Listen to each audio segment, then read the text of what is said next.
Halloween's just around the corner, and if you haven't figured it out yet, we're going to take a look in this video at my favorite horror movie series, the Halloween series. So sit back, relax, and take a look at how this series has progressed, and my views on the good sequels, where the sequels fell apart, and what I think about the future of the series with the two new movies coming up in the next couple of years.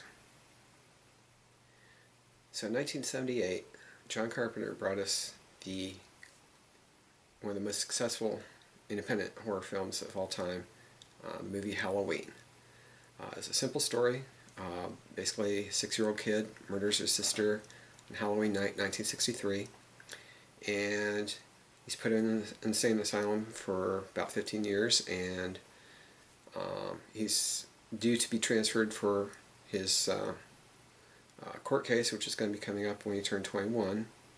And the night before the night that he's being transferred, or scheduled to be transferred, I should say, he escapes and steals a car and returns to his hometown and goes on a murder spree. The movie was one of the most successful, like I said, one of the most successful independent films of all time. It definitely had a huge impact on the horror genre, and it's been credited as starting the slasher craze of the late 70s and through the 80s. Actually first saw the movie in about mid-70s, or excuse me, mid-80s when it was on TV, and I'd actually seen the sequel Halloween 2 beforehand, but the movie, it was, it's a simple story, but the atmosphere and everything, it was very effective. I thought it was an excellent horror movie. I still love it. It doesn't go overboard in explaining everything out to the audience, which a lot of today's horror movies, I think they explain too much with why things are happening on screen and everything, and don't leave anything up to the imagination. Halloween, it's never explained why Michael Myers murdered his sister back on Halloween 1963.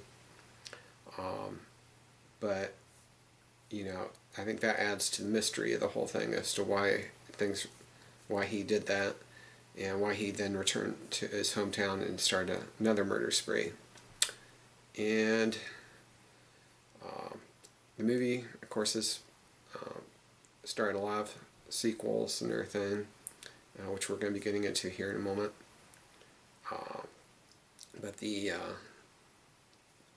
whole small town atmosphere, Haddonfield, Haddonfield, Illinois, which is a fictitious town where the movie takes place, it had the small town atmosphere of my hometown of Bucyrus, Ohio, and it just had that small town feel of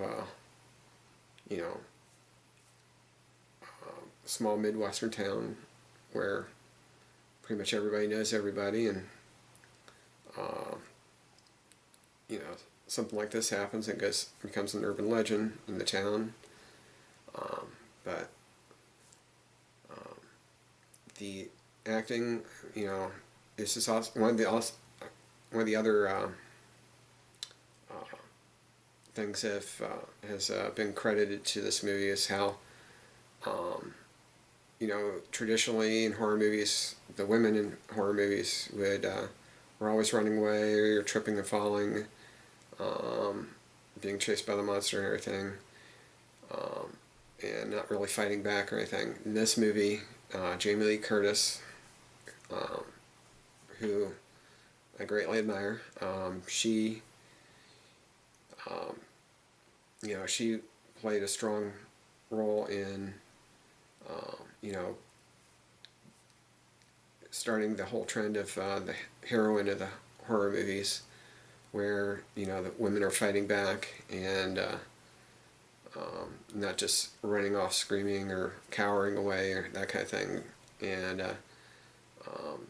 that was one thing a lot of critics I've heard say that she just brought so much to the Laurie Strode character that she's in a desperate situation, and she's running to safety, but when she got cornered, she fought back. She didn't just cower there and end up becoming a victim. So, but Halloween, awesome movie. It's actually my #1 favorite movie, and of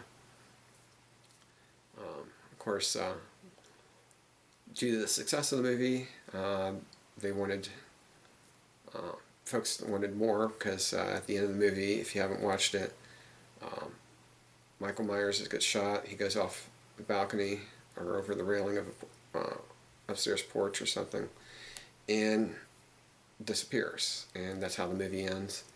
And they wanted it left open, but of course, studios were wanting a sequel, and as well as a lot of the public. So 3 years later, in 1981, came Halloween 2, with the tagline, "More the Night He Came Home." Basically, the movie, they were trying to figure out a way, what kind of a sequel to make for it, and they ended up basically going ahead with basically picking up right exactly where the first Halloween ended, where Dr. Loomis is still after Michael Myers. Laurie's been taken to the hospital. Michael follows her to the hospital and starts killing off the staff and then going after Laurie. Basically, the movie ends with Dr. Loomis blowing up the operating room where he and Michael are at, and Michael shown at the end burning to death. And the creators of the original Halloween, they didn't want to do another Michael Myers movie, from what I've heard, and they basically just wanted to leave the original open-ended and be done with it. So the studio, though, pushed them into making a Michael Myers sequel, and what happened was Carpenter was doing the writing of the movie and needed to come up with what reason for why Michael was going after Laurie. And so he admitted he was on a 6-pack of beer, and he basically came up with the idea of making Laurie his sister. And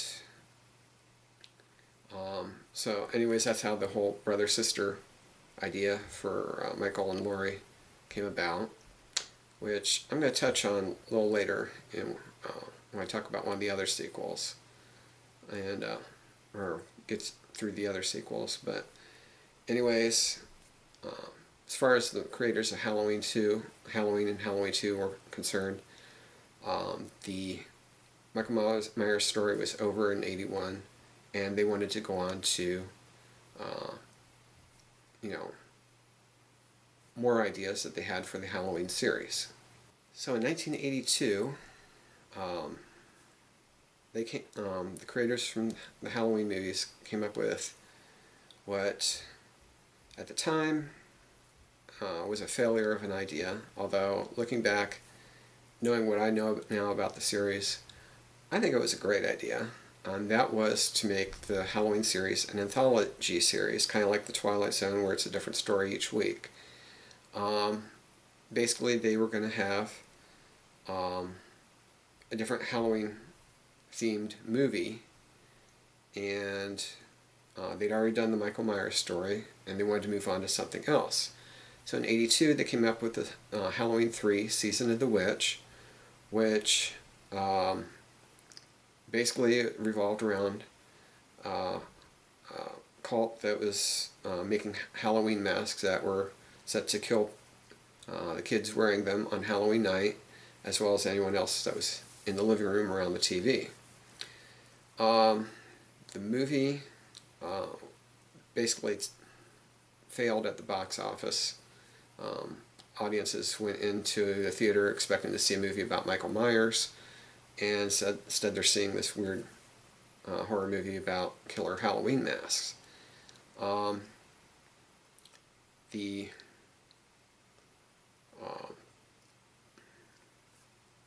movie had, I'd seen the trailer for it back in '82 when the movie was being released. When I went to see, my family and I went to see the release of E.T. the Extraterrestrial. They had the trailer at the beginning. And I'd already seen the TV cut of Halloween 2 on CBS when it first aired, which was the first of the Halloween movies I'd seen. So when I saw Halloween 3, the trailer of it, it was like, okay, what does that have to do with the movie I saw the other night on TV?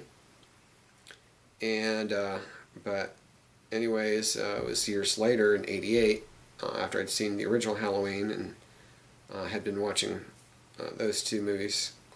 I finally saw Halloween 3, I think it's in fall of '88.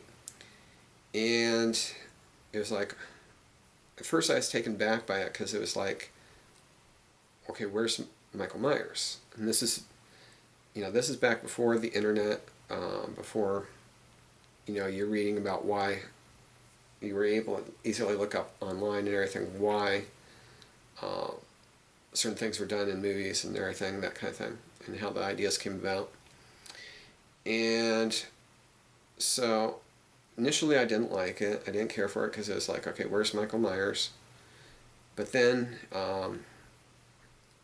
it was sometime later I watched it on TV again, and it kind of grew on me. As an independent movie, or a standalone movie, I thought it was, I've come to actually love it. It's, on my lineup of horror movies that I watch every year. And I actually enjoyed watching it. I still enjoy watching it. It's, as a standalone movie, the whole idea that, something popular for kids is actually something created for evil to, wipe out a bunch of people. And it's kind of like the whole idea of, looking back a few years to when Tickle Me Elmo was being released in stores. Everyone's going crazy over that. Fights were breaking out in stores and stuff. People are having to get that for their kids. And it's like, what if there was something in those Tickle Me Elmos that would harm the kids and the people around them? That's kind of where the premise of what this movie was about. And, the whole idea of that is a really creepy thing. And, the original two Halloweens, I always had said that, Haddonfield had the feel of my hometown of Bucyrus. But Halloween 3, it's a really small little town. And, looming over the town is this factory where the Silver Shamrock masks are made. And it's like everywhere you're in this town, in the background there's this image of the towering factory, almost like it's overlooking the whole town. And, I look back at my dad's hometown of Sycamore, which is this little village, and in the middle of the town is this big grain elevator. Everywhere you're in the town, there's this grain elevator almost overlooking the town. So so that kind of added to the creepiness feeling of, this small town where, and, two of the characters that are in the town, they go to this town, and they felt like everyone was watching them and everything, and that's what, Sycamore was like every time I've gone there, where, you're from out of town, and everyone's watching you as you drive by, like, wondering who you are, because unfamiliar car and everything. So anyways, Halloween 3, it's grown a cult following since it came out. I think it was very underrated when it came out. I think what happened was the marketing on it could have been better, because everyone went into it basically expecting Michael Myers, and as a result, it kind of failed at the box office. But since then, it's grown a cult following, and has become kind of popular in the horror genre. So in 1988, John Carpenter and the original creators of Halloween, or the Halloween series, they basically decided they weren't going to, since they were done with the Michael Myers storyline, which studios were wanting to go back to, and so they left the project, or the series. And so in 1988, then we got the fourth installment of the Halloween movies, Halloween 4: The Return of Michael Myers. The producers wanted to basically go back to the Michael Myers storyline, since Halloween 3 had failed at the box office. And basically, Laurie Strode, of course, she's mentioned briefly, and she's also shown in a picture that her daughter holds. Anyways, Laurie and her had gotten married apparently after Halloween 2. Her and her husband had a daughter named Jamie. Then Laurie and her husband were killed in a car crash, and Jamie was adopted by another family. Meanwhile, Michael Myers has been comatose in a mental facility, and the movie basically starts out with an ambulance from Smith's Grove coming to transfer him back to Smith's Grove. And anyways, while they're transferring him, Michael hears that he has one surviving family member, which of course is his niece Jamie, and he basically awakens and kills everyone in the ambulance before it crashes. Dr. Loomis somehow survives the explosion at the end of Halloween 2 as well. And anyways, Dr. Loomis follows Michael back to Haddonfield. And of course there's a murder spree and everything. A bunch of people are killed. And at the end, Michael gets shot, and his body goes falling down an abandoned mine shaft. Anyways, then before the movie ends, Jamie puts on her clown mask, and I think it was a pair of scissors that she had, and she stabs her foster mother. And then the movie ends with Dr. Loomis screaming, "No, no," and because now it appears that Jamie's following the steps of her uncle.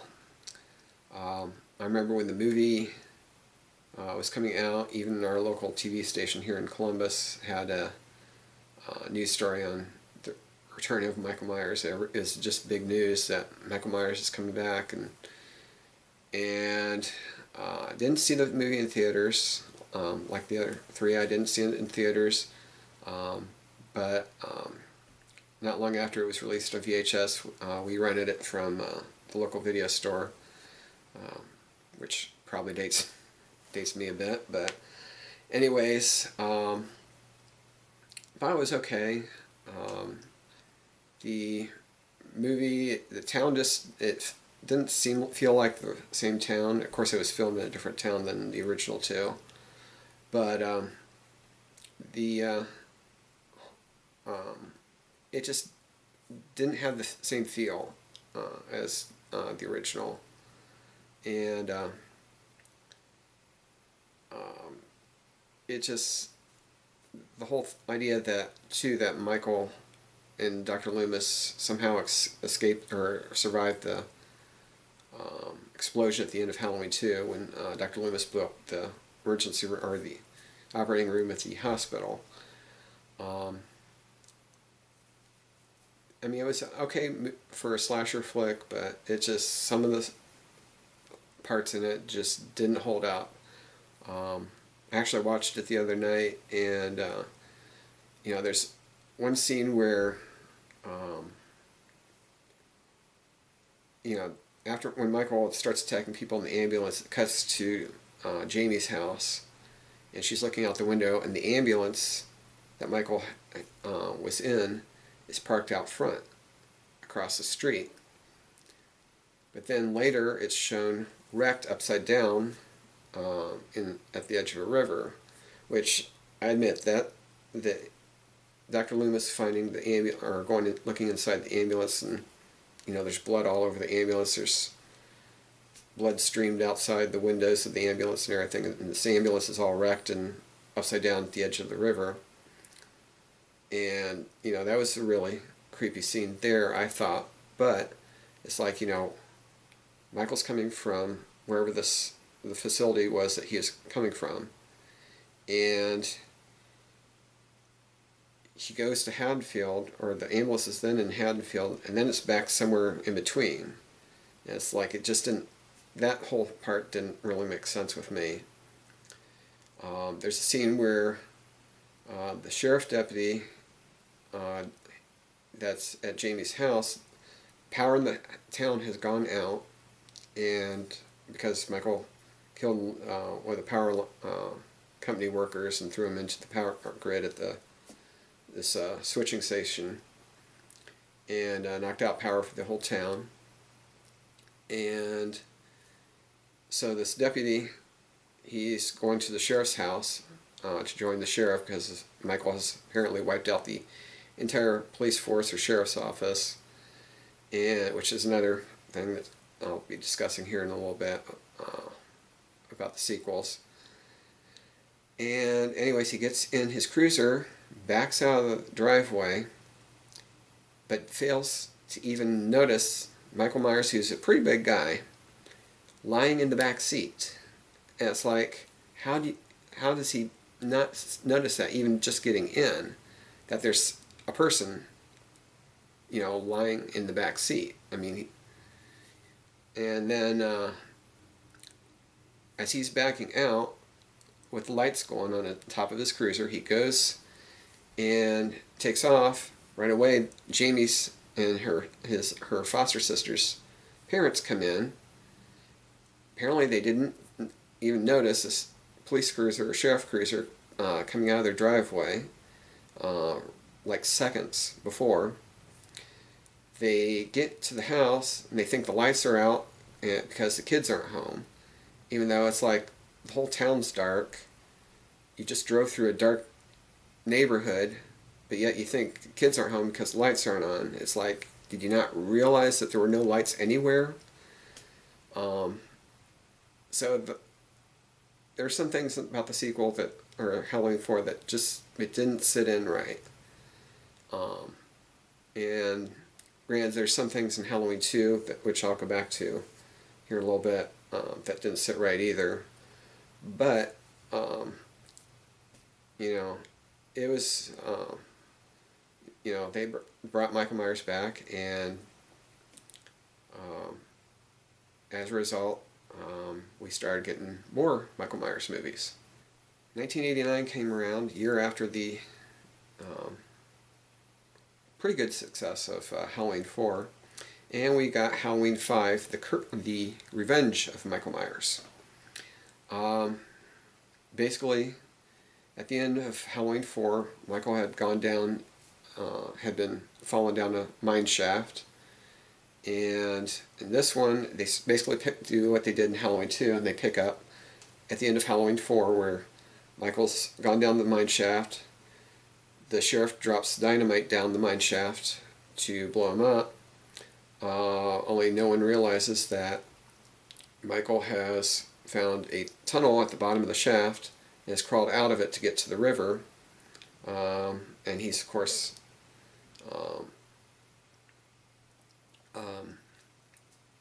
able to get away, and he gets washed downstream on the river, and a hermit living out in the boondocks, he basically finds Michael, and basically Michael collapses from his exhaustion or injuries or whatnot.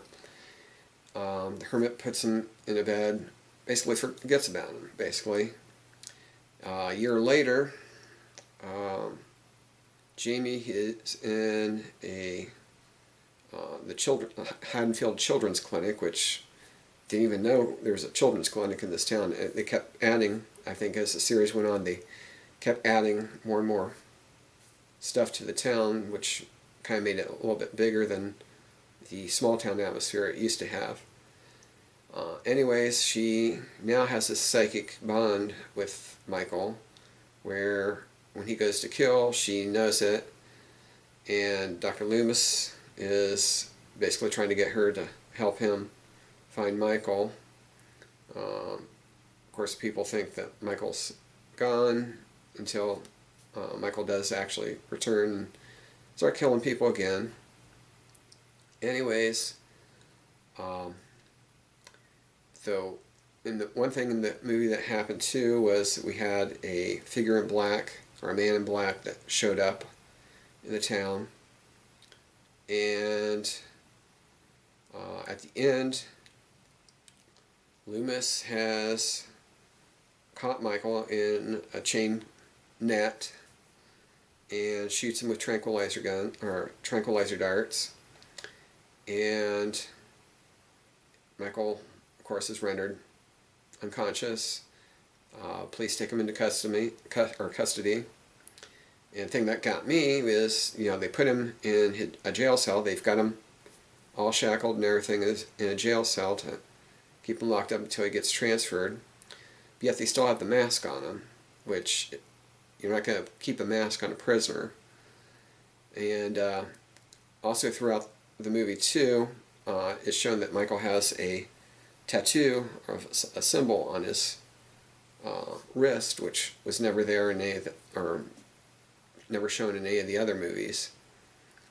And the whole movie, it was basically, I don't know, it just seemed really rushed and thrown together. There's some, this is basically just, we're introduced to some more of the teenagers in the town, and then those teenagers get killed off later on. Jamie's sister, she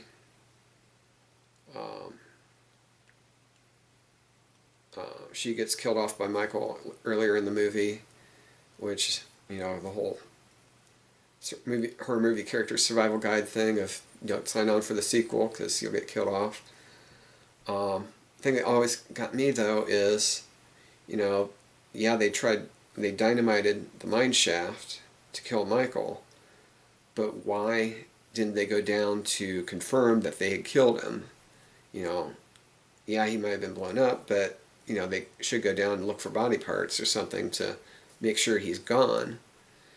And then, of course, that's never happened, especially, Michael's, after 2 killing sprees in the town, I would think they would want to go down and confirm that he's dead this time. So, and then at the end, the man in black that had shown up earlier in the movie, he shows up at the Haddonfield police station. There's an explosion. He kills a bunch of the cops that are there.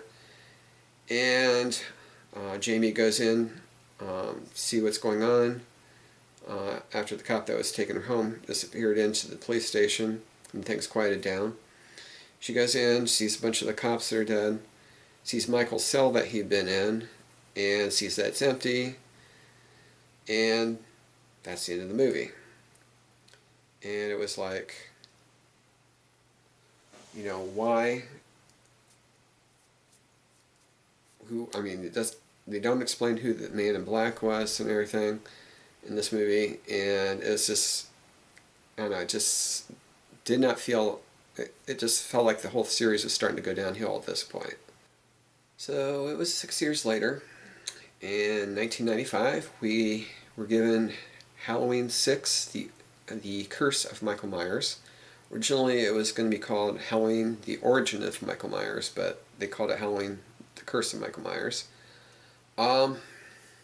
This one is where the whole timeline from part 4 on or from 4 through 6 kind of really got messed up. Basically, Laurie Strode's adopted, it would be her uncle and aunt had moved into the Myers house sometime before this movie takes place. Her uncle is also a real estate agent like her dad was at the beginning of the original Halloween. Um, Anyways, Michael has apparently somehow impregnated Jamie at the Smiths Grove institution. There's a religious cult now controlling Michael. Jamie escapes, leaves her baby in a bus depot or a bus station. She gets killed by Michael. Michael, of course, knowing that there's a baby, he basically is going after everybody to try to get to the last of his bloodline to kill him off. Meanwhile, the little boy that's living with his family in the former Myers house is now hearing voices to kill his parents or kill his family. And it turns out that there's basically, like I said, there's a cult controlling Michael Myers based out of the Smiths Grove facility. And the head of the cult is one of Dr. Loomis's colleagues from the facility, and basically he's been working against Dr. Loomis all the whole time throughout the series, basically controlling Michael Myers. The whole cult idea I thought was ridiculous. You know, just not trying to explain the whole reason for Michael Myers going after his family and everything. I thought it was ridiculous, and plus, you know, why they would then try to get this little kid that's living in the current Michael Myers house, you know, why they would try to get him to kill his parent or family as well. You know, it just, the whole series at this point had basically gone downhill, and it had gone in a different direction from the, you know, the original intentions of the first couple Halloween movies. Sadly, this was the last movie that Donald Pleasence ever made before he passed away. He passed away during the making of the movie. The movie is dedicated to his memory. He playing Dr. Loomis, you know, I thought he did a bang-up job as Dr. Loomis. He was, I've often thought of him as being the Chief Brody, like to Halloween, what Chief Brody was to Jaws, where he knew there was a danger in Michael. No one was taking him seriously, and he took it upon himself to try and save everyone. But, you know, he did an amazing job. I've seen him in several other movies, and he was an amazing actor. He had a lot of fun. I've heard he had a lot of fun making these movies, and I think that without him, the series lost a bit from not having his character anymore after that. So in 1998, the Halloween series basically got a restart in terms of where the timeline of the series was going. Jamie Lee Curtis came back to the series in Halloween H2O, 20 years later. Basically, the series is originally planned to incorporate parts 4 through 6, but Halloween H2O came about, and they basically decided to make it a direct sequel to Halloween 2. So basically there was make it a trilogy: Halloween, Halloween 2, Halloween H2O. Basically, the movie takes place 20 years after the attacks in Haddonfield in 1978. Michael has disappeared. His body was never found after the explosion at the hospital. Laurie apparently did not stick around to watch him burn, and because of that, she's now being haunted by memories of Michael, and the constant fear that he's going to find her. She's been divorced, and she's changed her name and identity and moved to California, where she's become a headmistress of a private school. And anyways, the beginning starts out with Michael um, killing a couple people, as well as the nurse from the first two Halloween movies. Basically, that's how he found out where Laurie was at, was through the records that the nurse had on file from before Dr. Loomis had passed away. Michael travels amazingly quickly from Illinois to California, and then he sneaks into the school and kills some of the students, as well as going after Laurie. And at the end, it appears Michael is dead. He's being loaded into a body bag into the coroner's van. Laurie steals the van along with an axe and takes off. Michael starts coming to in the back of the van. When he starts coming at her, she slams on the brakes. He crashes through the windshield. She then floors it, hits him with the van, and they go over a hillside and go tumbling down the hillside. Laurie's thrown from the van. Michael gets pinned up against the tree by the van falling on him. And anyways, Laurie then confronts him now that she's got him pinned, and then chops his head off with an axe. I thought, going back to the basic storyline of the brother-sister thing from Halloween 2, I thought it was an excellent sequel, much better than parts 4 through 6. And I considered it to be basically a trilogy, basically Halloween, Halloween 2, and Halloween H2O. And I really felt watching this that Laurie was traumatized, still traumatized by what had happened with her back in 1978, and she's been living with this and struggling with it for so long. So anyways, not long afterwards, it was announced that there was going to be another sequel now that Jamie Lee Curtis was back into the series. And I remember watching the movie, I think it was in December of 2000. I was at my mom and dad's house at the time, and we watched it.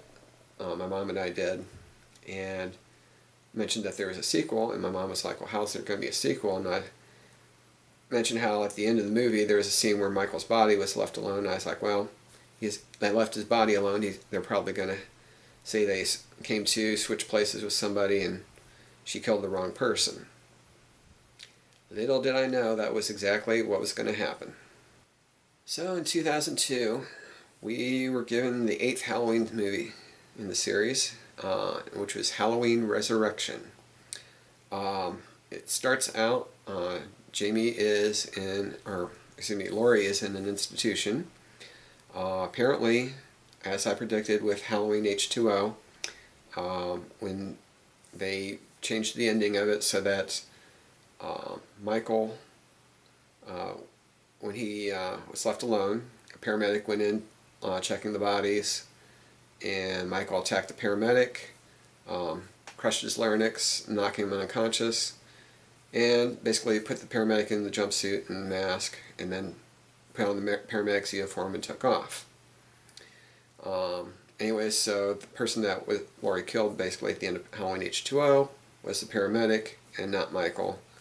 As a result, Laurie's been put in a mental institution because of the breakdown she had, and to treat her for her craziness, but because she basically just went nuts afterwards, and became comatose, almost like Michael had. So anyways, Michael breaks into the mental hospital, kills a couple security guards, and goes after Laurie. Laurie traps him in a snare up on the roof. There's a struggle, and Michael kills Laurie. Michael then returns back to Haddonfield, and basically an entertainment company is doing a live webcast with mobile cameras around the Michael Myers house, where they're going to send a bunch of participants in to investigate the house and find out why Michael started killing people. And little do people know that Michael has actually returned to Haddonfield. He goes on a killing spree. They end up killing him, supposedly. At the end, they bring his body into the morgue, and the mortician goes to examine him. His eyes open up, there's a scream, and that's the end of the movie. The whole premise of how they brought Michael back in this one was, in my opinion, ridiculous. Yeah, I know I had predicted, that they would have Michael switching places with somebody at the end of Halloween H2O. But the thing is, they put Michael, or what they think is Michael, in a body bag. It's like, did the police and paramedics not check Michael for a pulse or anything, or see if he's even still breathing before they put him in a body bag? And, the paramedic comes to, if you follow the paramedic idea that the paramedic was in the Michael Myers costume, when he came to, why did he keep the mask on? And, the whole thing just didn't make sense, that, they would put a living person in a body bag, and then that person somehow survived, one, not only with his crushed larynx and coming to from being knocked out from Michael Myers, he goes through a windshield, gets hit by a van, gets pinned against a tree by the van, and he's still alive. Ordinary person would probably not be conscious during all that, after all that. And not only that, but when he comes to, when he's pinned against the tree, Laurie's addressing him by name, and he reaches up, puts his hands on his head, and it's like, okay, didn't he feel that he had a mask on? Why did he not take it off? And the whole thing just didn't make sense and everything. So the whole premise of, people investigating the whole Myers house and everything, that it just didn't make sense. The whole thing just completely kind of fell apart. Plus, if Michael was going after his family after he killed Laurie, he should have been going after her son John from H2O. But yet he just returns back to Haddonfield. And plus the whole thing of how he killed Laurie had basically, he caught his leg in a snare up on the roof. How Laurie was able to get up on the roof in the mental hospital, you would think they would have the roof secure and secured off from the patients and everything, but somehow she got up on the roof, set up a snare for him. He gets caught up in the snare, gets dangling over the edge of the roof, and Laurie is about to cut the rope to basically drop him and kill him, and why she thinks that would even kill him, I have no idea. But Michael starts grabbing at the mask, and Laurie just remembers what happened supposedly happened 4 years earlier, and she decides to take the mask off of Michael herself. Why she would want to get that close to him where he could grab her, which is how the whole struggle came about, where she got killed. Why she didn't just take the mask off or I'm cutting the rope, I don't know. So at that point, the whole Halloween series seemed to take real sharp downward spiral, I guess, and it looked like the whole series was coming to an end basically at that point. So 5 years later, in 2007, surprisingly we got another Halloween movie. However, this was not an original movie. This was the Rob Zombie remake of Halloween. Basically, John Carpenter had given a green light to Rob Zombie to go ahead and remake the original Halloween.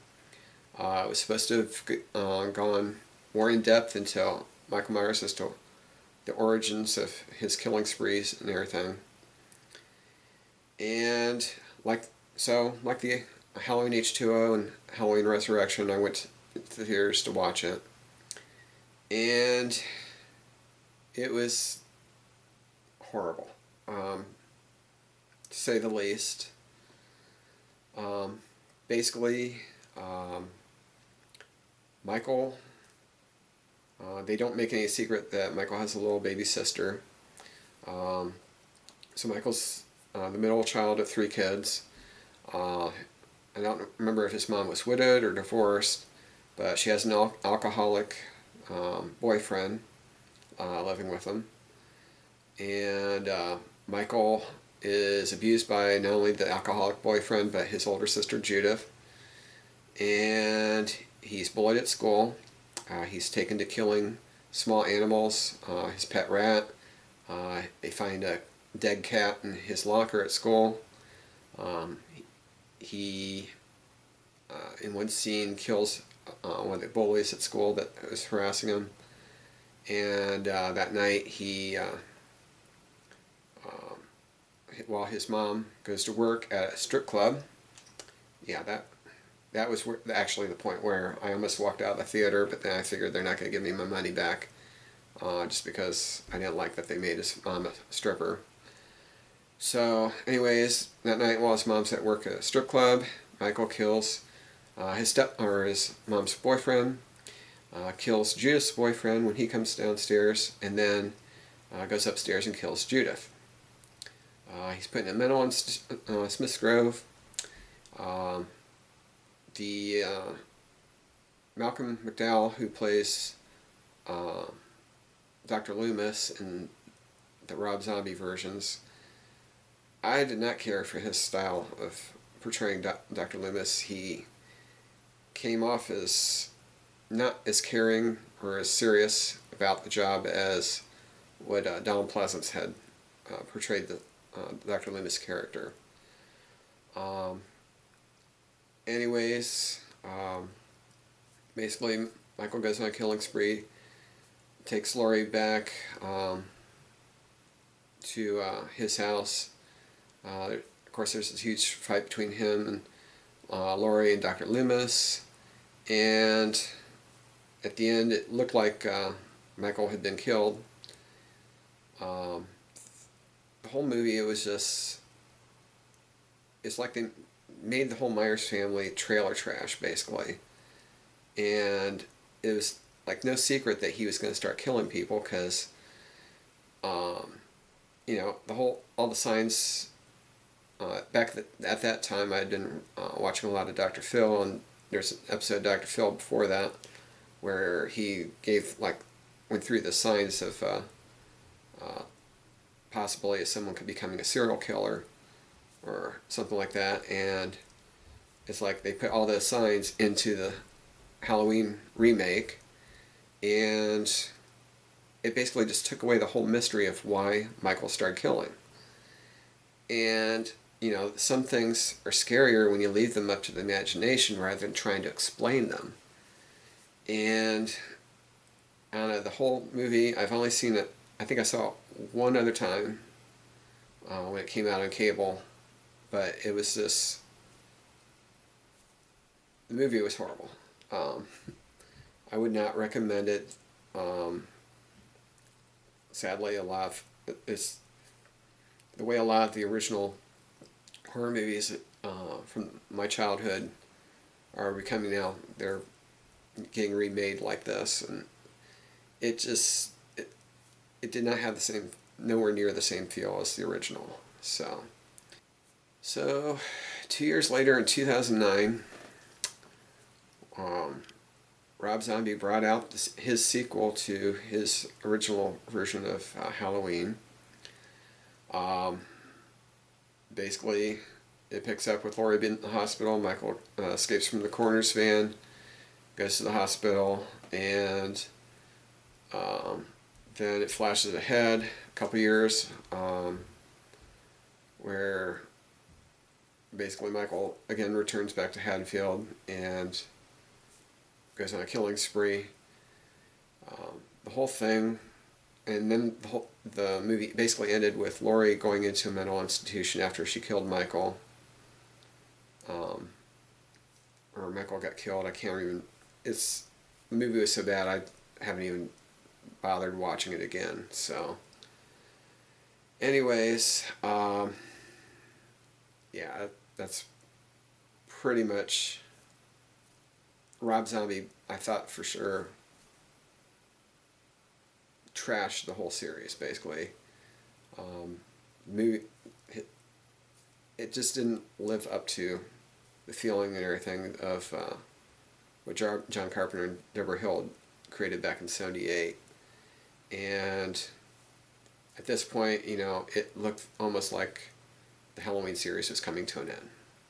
So last year, in 2008, we got another Halloween sequel.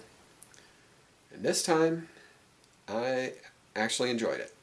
We got John Carpenter and Jamie Lee Curtis returned to the Halloween series with the 2008 movie Halloween.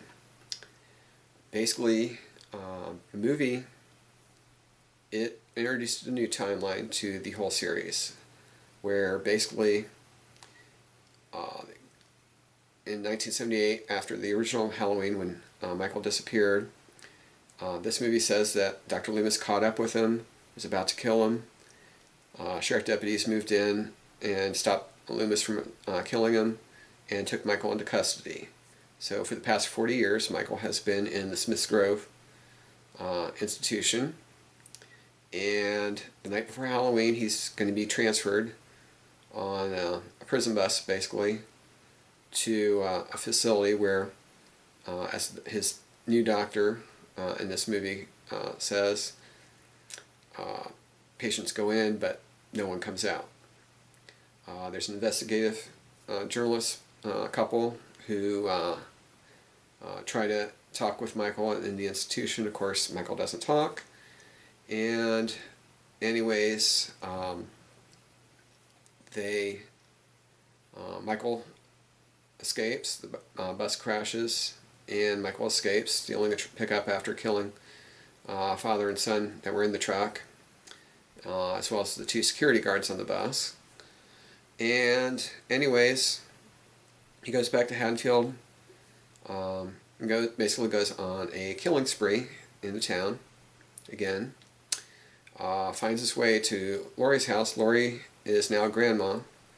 Her daughter basically thinks has over the years thought she's crazy about becoming basically a survivalist type person. And then her granddaughter is kind of torn between, siding with her mom, thinking her grandma's crazy. At the same time, she wants to be there for her grandma and try to help her grandma out and get over everything that's happened. So anyways, the movie, I went to actually when I went to see it, I went to a theater that has basically a restaurant in it. It's almost like a movie tavern. It used to be a movie tavern, but it's another company that owns it now. But anyways, went there for dinner the Friday night that it opened, and watched it, and I loved it.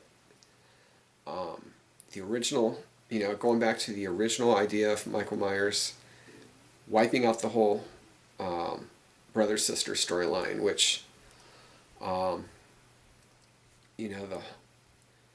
problem I had with Michael Myers being Laurie's sister or brother was, in Halloween 2, it said that Laurie was 17 in Halloween 2, and Michael murdered his sister, or Judith, 15 years earlier, which would make Laurie 2 years old in 1963. So Michael, anyways, their parents supposedly, according to Halloween 2, were killed off or died sometime after Michael had killed Judith. So Laurie, even though she's 2 years old, which you would think she would have some memory of time back from back then, had no memory of Michael killing his older sister, and had no memory of her parents being the Myers and not the Strodes. And except for, the dream flashback that she had when she was in the hospital on Halloween 2. And so it's like the whole, to me, that whole part of the whole brother-sister storyline fell apart because, I mean, granted, I don't know everything, remember everything from back when I was 2 years old, but, I do remember some big events. I remember Christmas '76 getting my first train set, stuff like that. Something with, your older sibling killing your other sibling, and then your parents dying, you would think she would have some memory of that. So in that respect, the whole brother-sister storyline, in my opinion, fell apart as I've looked back at it over the years. Granted, on the face of it, when I first saw it back in the early 80s, when I first saw the TV cut of Halloween 2 on CBS when it first aired, it made sense back then, but now not so much anymore. Another thing that the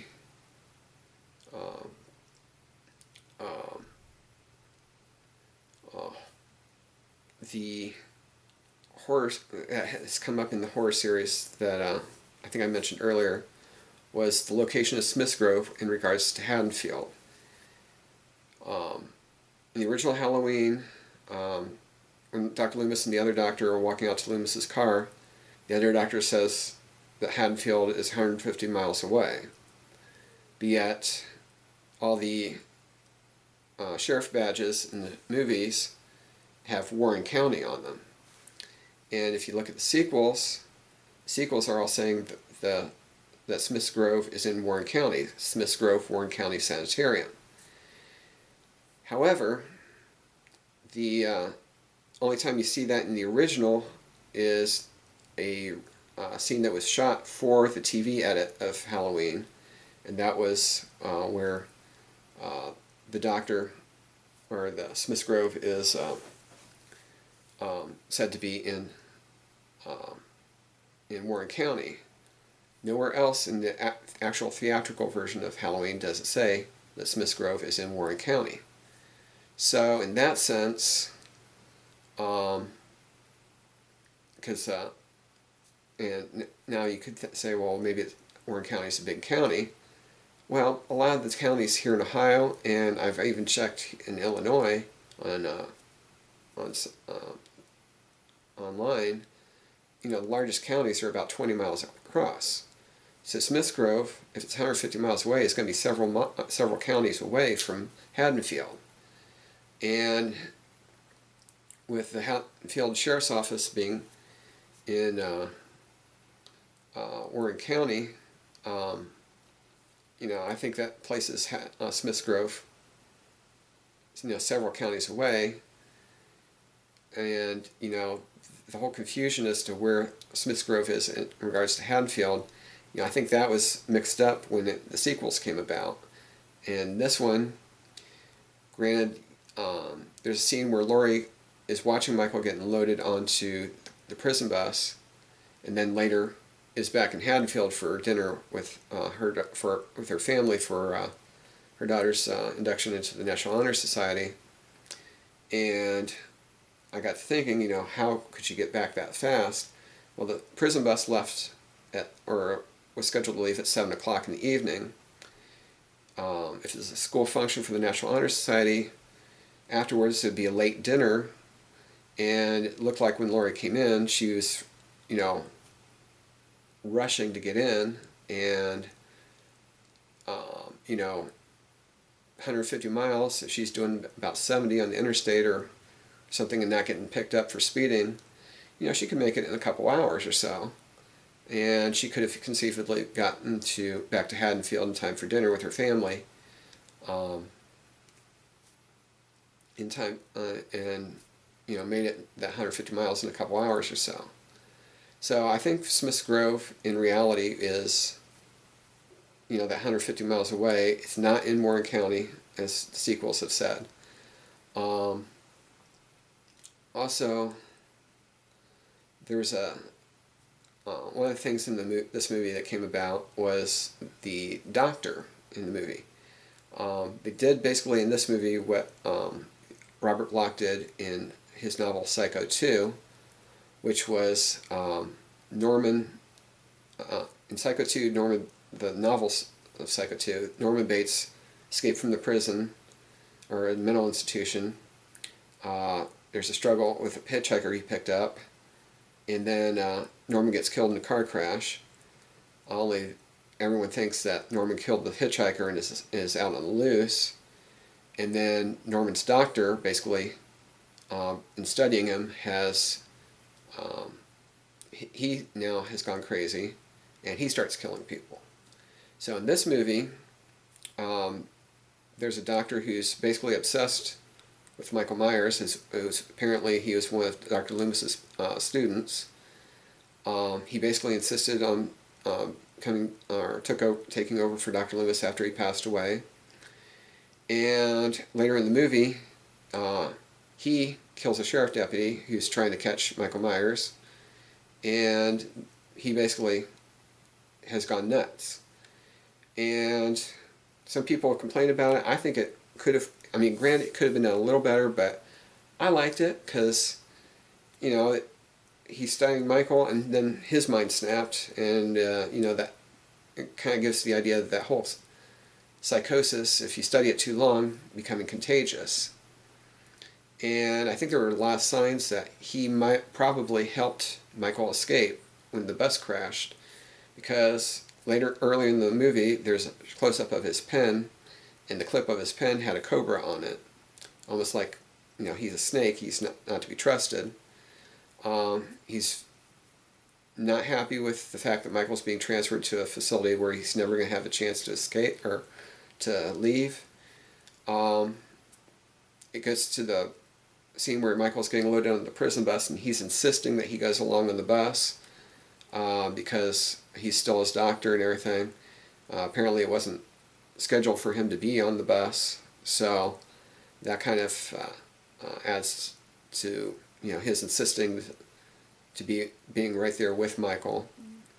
The kid that whose dad he and his dad stumble upon the wrecked bus, he goes on the bus, and when we see the doctor has a pair of handcuffs hanging off his arm. Well, why would the doctor have handcuffs on unless one of the guards decided something was up with the doctor, or there's a struggle or something?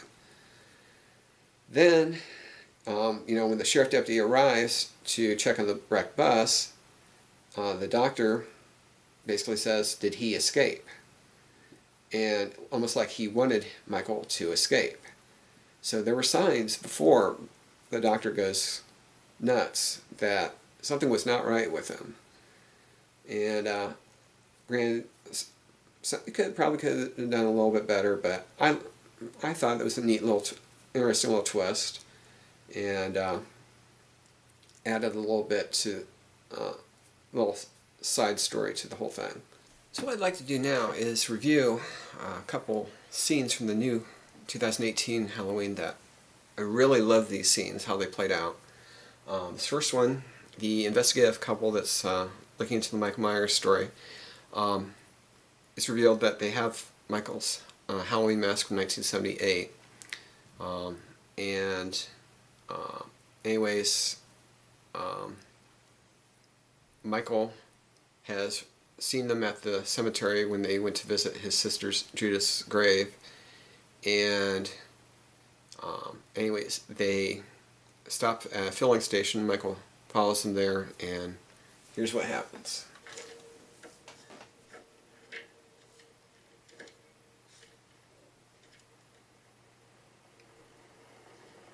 So there's Michael pulling in.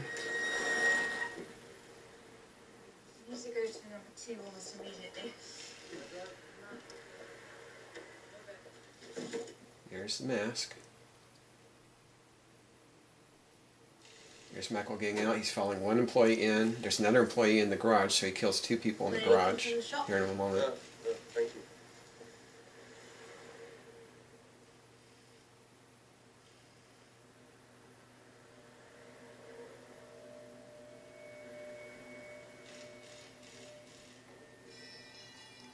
There he's just attacked somebody, judging by the sound of something falling. Where's the loo? Excuse me? Bathroom? It's out that way around the back. And Michael's killing someone there in the background.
Excuse me, someone's in here.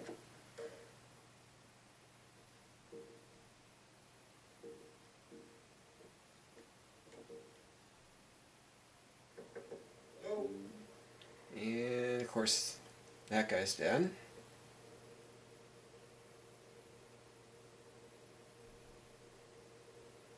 Rather brutally, too.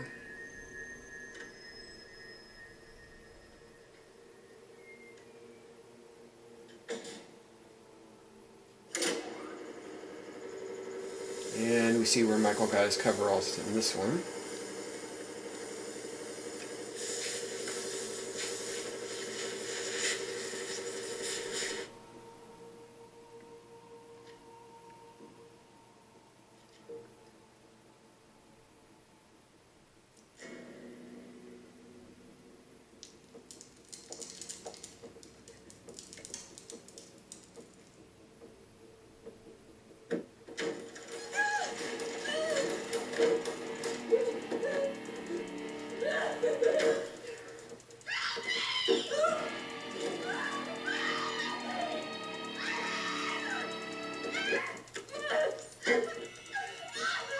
Her head on the toilet, that had to hurt.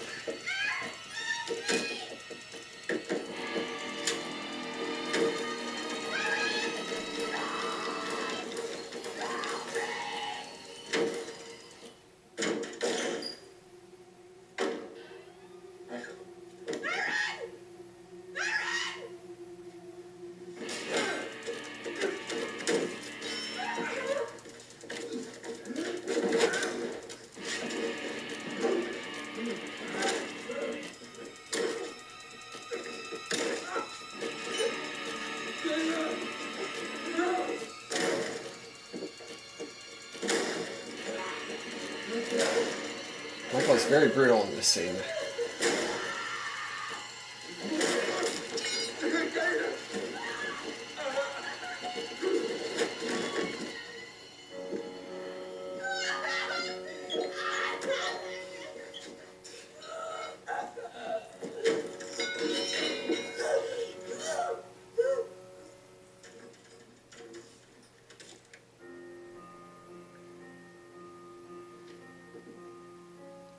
Then he goes out to their car where he knows they've got the mask.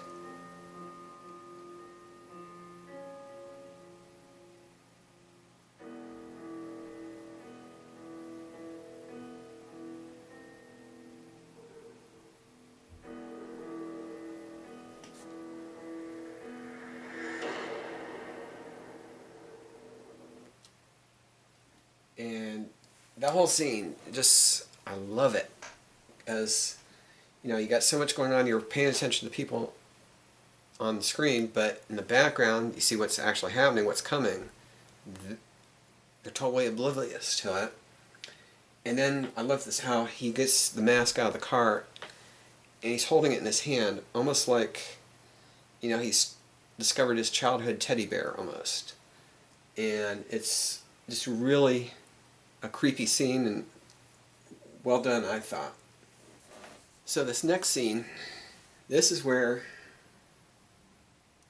this basically goes back to something that was said in the original Halloween, and which I'll touch on here in a moment. But I'll walk you through this scene as to what happens. This is so well done too.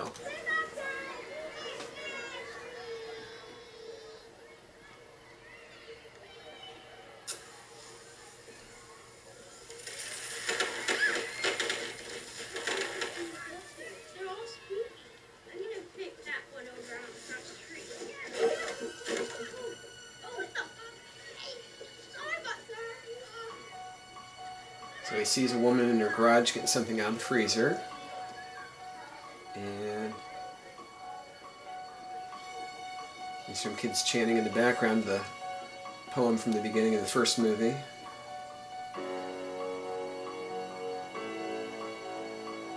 And goes to the door of the garage.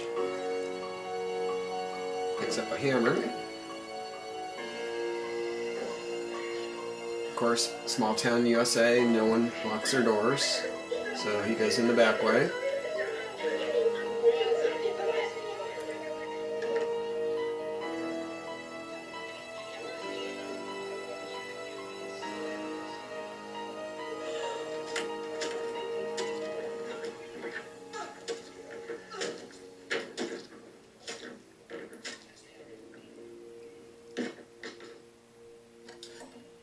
And now he's got a signature kitchen knife.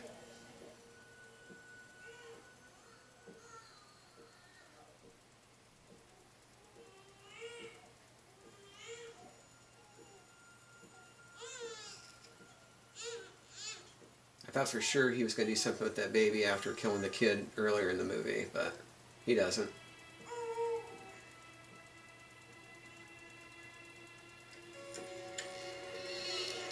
So he goes back out into the streets where, of course, being Halloween night, he blends right in. And he's looking around now for his next victim.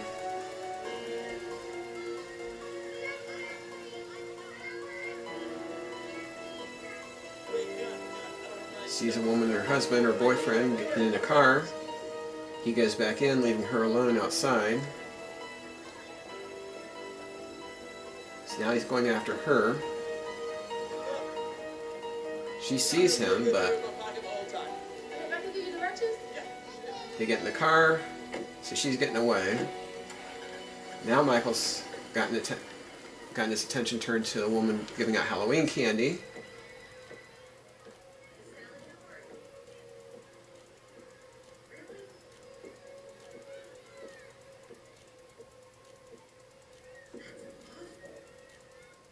Of course, blinds open, plenty of opportunity for people to see in, see what's going on in your home, especially at night.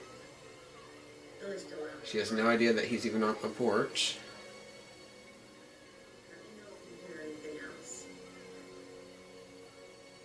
And then we see him going around back.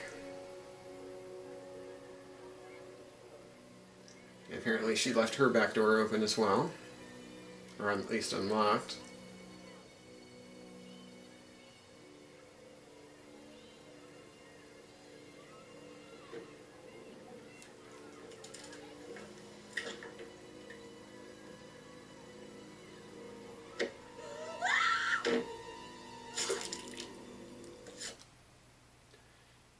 So that scene,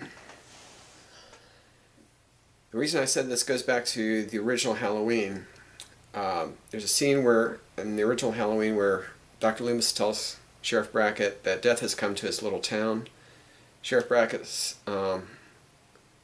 tells him Doctor, do you know what Haddonfield is? Families, children, all lined up in rows up and down these streets. You're telling me they're lined up for a slaughterhouse. That's exactly what this scene does. Everyone was lined up for a slaughterhouse. Basically, Michael's going down the street after hitting every target that he can, basically attracts his attention. And, you know, that's why, you know, a lot of, you go online and a lot of horror movies will have a kill count of how many people die in the movie. I don't think they're going to be able to come up with a definite one here for this one, because, you know, if he's going house to house like this, you know, there's no way to keep track of, you know, how many people get killed in this movie. So, with this new timeline for with the 2018 movie that has come about, one thing I've often wondered is, you know, how can I watch the movies? Because for me, I've always been watching the Halloween movies in order as they were released. But it's like, you know, if I want to follow a timeline, what kind of timeline? How can I incorporate all of them? Because obviously the 2018 movie ignores Halloween 2 and H2O, which I considered to be part of the Halloween trilogy. Then it hit me. The whole thing of both Halloween 2 and H2O had start off with the song Mr. Sandman by the Chordettes. And the first line of the song is, "Mr. Sandman, bring me a dream." And I think what I've come up with is a very plausible solution for, or case for how Halloween 2 and H2O, and probably the other sequels as well, could fit into the same timeline as Halloween and both 78 and 2018. And that is, the sequels, the other sequels, were all nightmares that Laurie had after she was attacked in 1978. Obviously,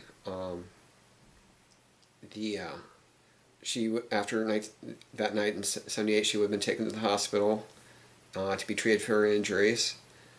So she could have very conceivably had a nightmare that she was in the hospital and Michael Myers was coming after her, which would make sense because a lot of people complained that, you know, very minimal staff for that hospital. There's only one known other patient in the hospital, but yet you go into the maternity ward and there's all kinds of newborns there in the maternity ward, but no mothers, no other patients there in the hospital. So that, you know, was one aspect of the Halloween 2 that kind of bothered a lot of people. And, you know, on the surface it looks normal, like a nightmare, but you start digging into it and something's not right. So, you know, I think the whole thing of Halloween 2 being a nightmare definitely covers why, you know, there's goofs like that where, you know, there should be more patients in the hospital rather than just Laurie. Same thing with H2O.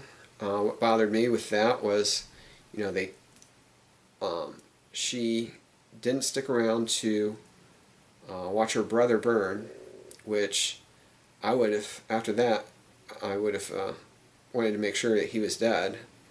Not only that, they didn't find a body after when they went in after the explosion. So if you think about it, you know, if you don't find a body of a mass killer, you're going to be doing a manhunt for him. Yet there wasn't one. It's like, you know, there's the explosion, and that was the end of that. Everyone thought he was dead. You know, I never really bought onto. The one thing that got me too was, you know, the whole thing of, you know, Dr. Loomis and Laurie turn on all the gas in the operating room. Dr. Loomis lights a lighter and explodes the room. Michael possibly could have survived, but Dr. Loomis, how he would have survived for parts 4 through 6, you know, is pretty incredible, because you think about it, he lights the lighter, his hand is at the very point of explosion. It was like right here, near his face. So how he managed to survive in as good a shape as he was, when he was at basically point zero of, or point blank, or the point of origin for the explosion. You know, that's pretty incredible. So basically anymore, I refer to Halloween H2O and Halloween 2 as being nightmares that Laurie had after the original Halloween. I do not believe anymore that she was his sister. It's said in Halloween, 2018 movie Halloween, that this whole brother-sister thing was a rumor that was started. Why that would factor into Halloween 2 and H2O, she, living around Haddonfield, she would have, you know, heard the rumors probably. Of course, that's in her subconscious, comes out in her dream, and factors into the nightmares that she is having. So basically, to me, you know, when I watch the movies, I watch the original Halloween, Halloween 2, and H2O, and then consider those to be nightmares she's having over the past 40 years. And then watch Halloween, the 2018 movie. So there's been a lot of talk online that next year and the year after, I think it is, we're supposed to get 2 more Halloween movies. Not entirely sure how those are going to factor in with the ending of this one. I mean, basically at the end of this one, I thought for sure Michael was dead, but probably they're going to figure some way to bring him back. So anyways, yeah, so I'm just hoping they don't trash it like they did with the sequels 4 through 6 and Resurrection. But to me, the 2018 movie is one of the best sequels since Halloween 2. So that's my look at the Halloween series. Let me know what you think. Feel free to comment, rate, and subscribe down below. And have a happy and safe Halloween.